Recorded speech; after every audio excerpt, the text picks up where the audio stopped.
requires that we do everything in pairs. Anyway,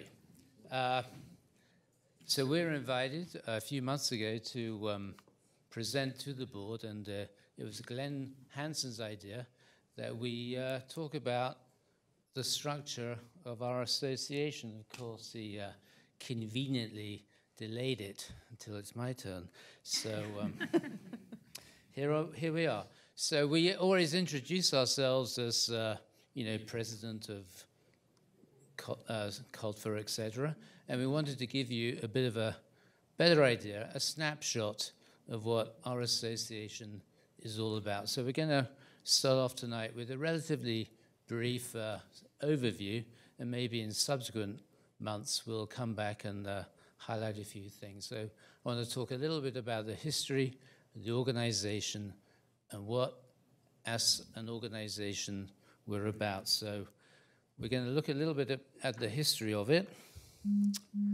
And actually, so we're going to start at the very top, the National Education Association, which, to my astonishment, actually, when I looked into it, was founded in 1857 over, well, you can figure it out, over 150 years ago, with 100 teachers.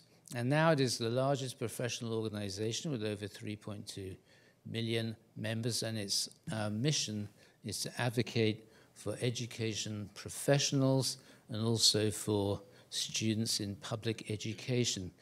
Given that this week and Monday, where we were at the Martin Luther King Breakfast of Benedictine, as was mentioned earlier, we can note that the NEA was significant in the 1954 Brown v. Board of Education, which led to the desegregation of schools, that the NEA was the largest contributor to its legal defense fund then. And actually, if you want to visit the website quickly,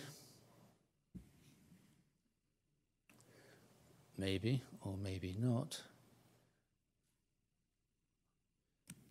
then you may, at your leisure, review what the NEA is about.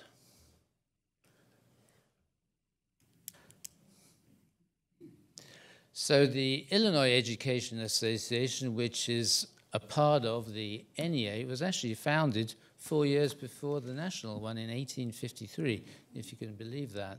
And it now has 130,000 members, which includes classroom teachers, professional education support, higher education, which is perhaps a minority of it, students and retired. And so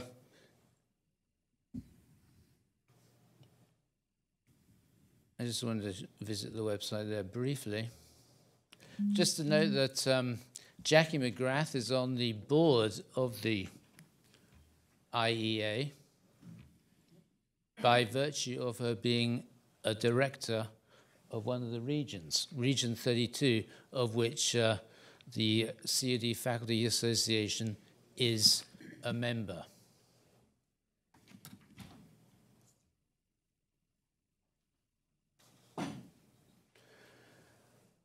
Which brings us to the Illinois Education Labor Relations Act and what really controls the way that our association negotiates with the board here in terms of contracts. So it seems to me, being an English person, that I was surprised to learn that the Illinois Education Labor Relations Act did not come into effect until 1984, which seems late in the day, given the time that unions have been in existence. And it was created to promote, as you can see, orderly and constructive relationships between educational employees and their employers. So 3 things. It grants employees the right to organize and freely choose their representatives. It requires employers to negotiate and bargain with employees' representatives, and it establishes procedures which protects the rights of both employees, their employers, and the public. I think one of the themes I want to make tonight is that organized labor is actually a good thing for everyone, not only for us, but also for the institutions where we work. So which brings us now to the College of DuPage Faculty Association, which is a local, as we call them in the union trade, a local in Region 32. So the IEA is made up of how many regions? 65 regions. So each region has a collection of individual associations like ours that make up the entire association. So it's founded, our association was founded in 1981. And if you visit our website, which of course you are welcome to do, have to hit it twice or more.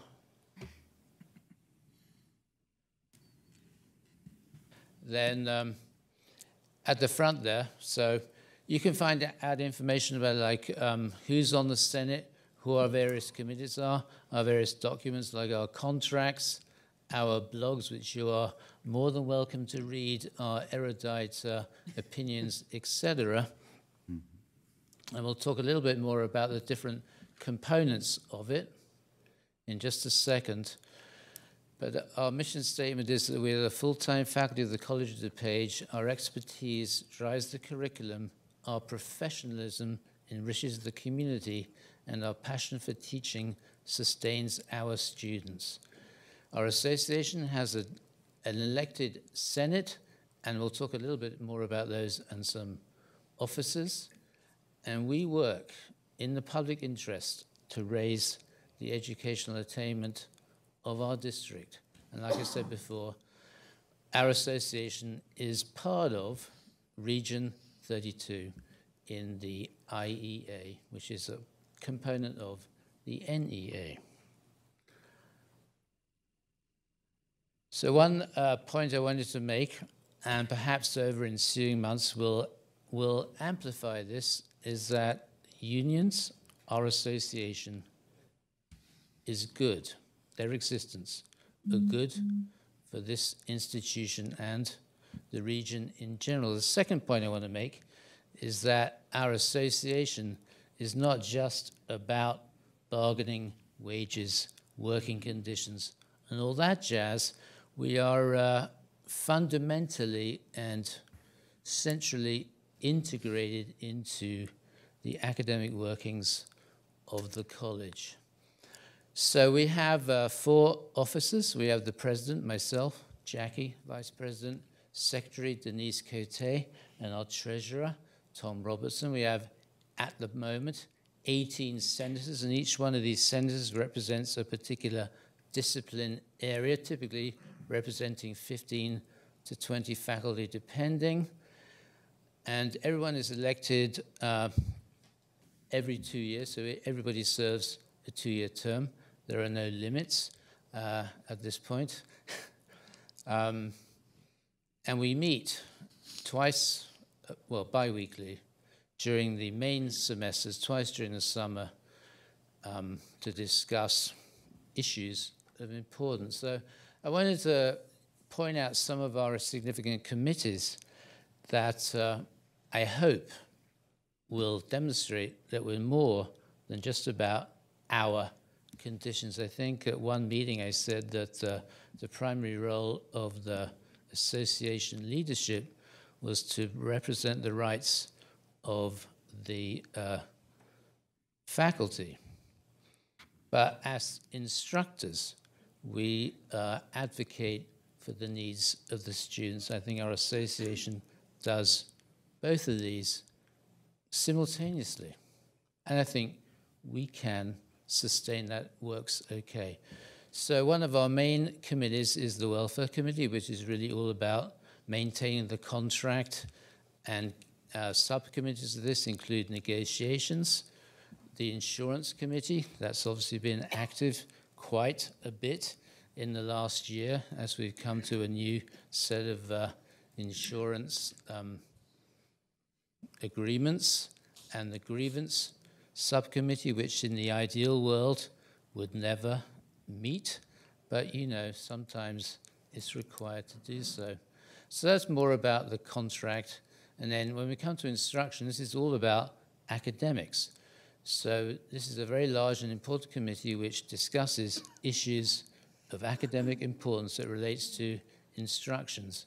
And it's really nothing to do with union rules, as people might think. So within instruction, we got degree requirements, which is responsible for determining what classes should be included in particular degrees, and any changes to these degrees would require a full faculty vote. Demonstrated competency is a committee that meets to determine what alternative achievements by potential students would be equivalent to taking classes here. We have a faculty administrative review board, and also I've only taken a subset of committees here because we have a great long list, but we also have committees that review how the grounds are maintained, and also epidemiology. So that's a snapshot. So I want to leave you with the idea that a strong association equals a strong college. I could point to, and maybe I will do in later months, that even on management side, it is recognized that organized labor is a good thing because it promotes harmonious relationships between employees and the employer. And I think one key thing that we have experienced here in the last 5 years is that strength in our organization maintains a balance of power. It is poisonous to an institution if power becomes concentrated in too narrow a region. I think if we look back over the last 3 years, the contributions that CODFA made to what I would call the Reformation, I think these people sat at the board here would recognize that. Without our association, that could not have occurred. And our association advocates regionally and nationally on behalf of students and the institution in terms of funding, which is a big issue, and legislation coming down both from the state and nationally about the future of education in this state. And we have, through our association, the ability to advocate. And so with that, I would like to entertain any questions. And at this point, if Jackie wants to make any amplifying comments or correct my mistakes. This is Jackie's first meeting in her capacity as vice president. She's not so we certainly welcome on that. With regard to instruction and the degree requirements and demonstrated competency and that type of thing, what do you perceive as some of the issues that may potentially either percolate up to the board level or are issues that are being worked on or that are important to full-time faculty that you want the board in particular to be cognizant of or aware of when we're doing these discussions on resources or legislation and that type of thing? Well, do you want to have? Well, I might say that the ICCB is pushing for 60 hours, and honestly, I can't claim to be an expert on these things, but 60 hours, is there going to be their recommendation for the associate's degrees? Currently, ours are at 64. So these are the kind of issues that actually are being discussed right now in degree requirements, and these are going to bubble up to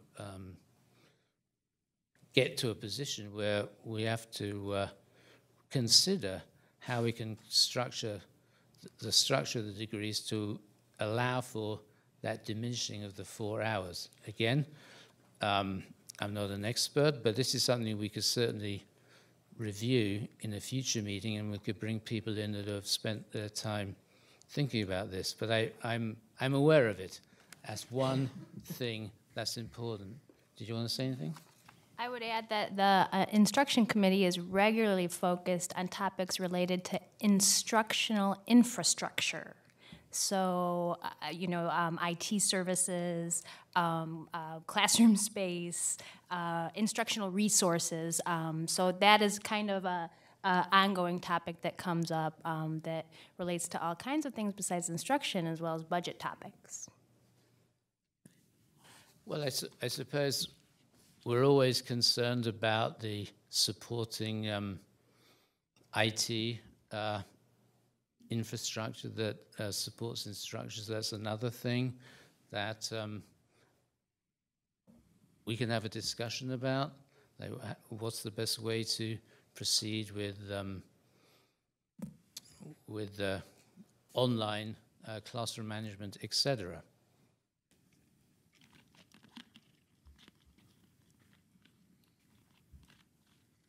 Trustee McGrath? I just want to compliment you both for your leadership in the IEA and for what you do here on campus. In a previous life, I held your same positions.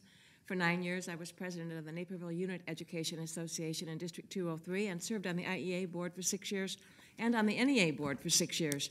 It's an amazing organization, and I'm pleased to see it at 3.2 million. It's grown by over 1 million since I was on the board.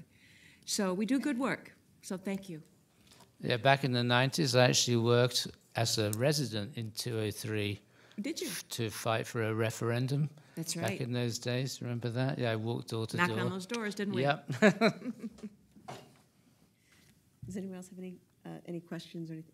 So, what? Just out of curiosity, what is it that you do to? So one of the things that that I personally am seeing, I think the Illinois Attorney General filed a lawsuit today talking about student loans and fraud, and things that for-profit colleges have made in terms of promises for employment and that type of thing.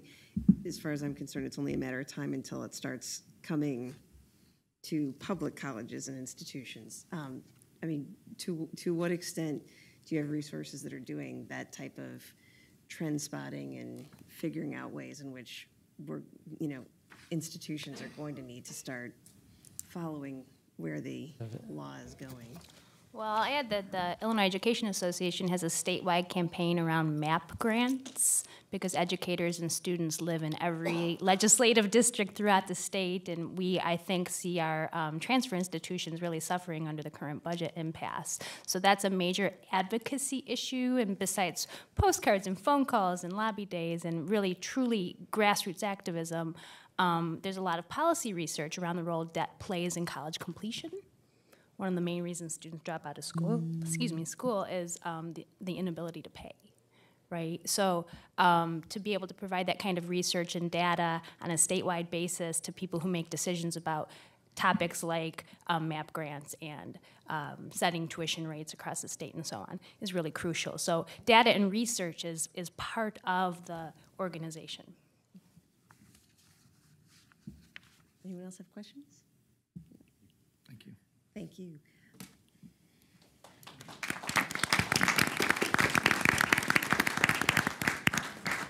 Now, the floor